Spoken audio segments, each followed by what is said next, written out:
கள்ளக்குறிச்சி மாவட்டம் உளுந்தூர்பேட்டை அருகே பரிக்கல் கிராமத்தில் அமைந்துள்ள இந்த கோவில் பரிகாலசுரன் என்ற அரக்கனை அழிக்க நரசிம்மர் அவதரித்த தலமாகும். பரிகாலசூரன் கடும் தவம் செய்து தேவர்களை துன்புறுத்தும் பொழுது விஷ்ணு நரசிம்ம அவதாரம் எடுத்து அவரை அசுரவதம் செய்த இடம்.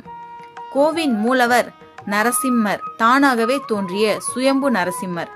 மகாலட்சுமி தாயார் அவரை சாந்தப்படுத்தி லக்ஷ்மி நரசிம்மராக அருள்பாலிக்கிறார்.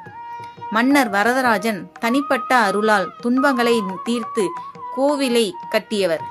பின்னர் கர்நாடக மன்னர் வீர நரசிம்மர் கோவிலை புதுப்பித்தார்.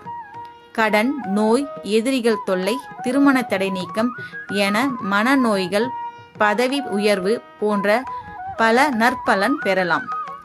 நரசிம்மர் கைப்பிடி அபய ஹஸ்தமாக வைத்திருப்பார். பக்தர்களுக்கு பாதுகாப்பு வழங்கும். உலகிலேயே தனிப்பட்ட இரட்டை ஆஞ்சநேயர் சன்னதி முக்கியமான வழிபாடாகிறது.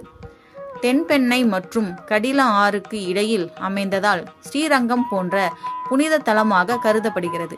தை மாதத்தில் நரசிம்மர் திருமேனி தென்பெண்ணை ஆற்றில் ஊர்வலமாக எடுத்து செல்லப்படுவது முக்கிய நிகழ்வு.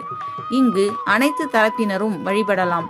முஸ்லிம்கள், கிறிஸ்துவர்கள் கூட பாரம்பரிய வழிபாட்டில் கலந்து கொள்கிறார்கள்.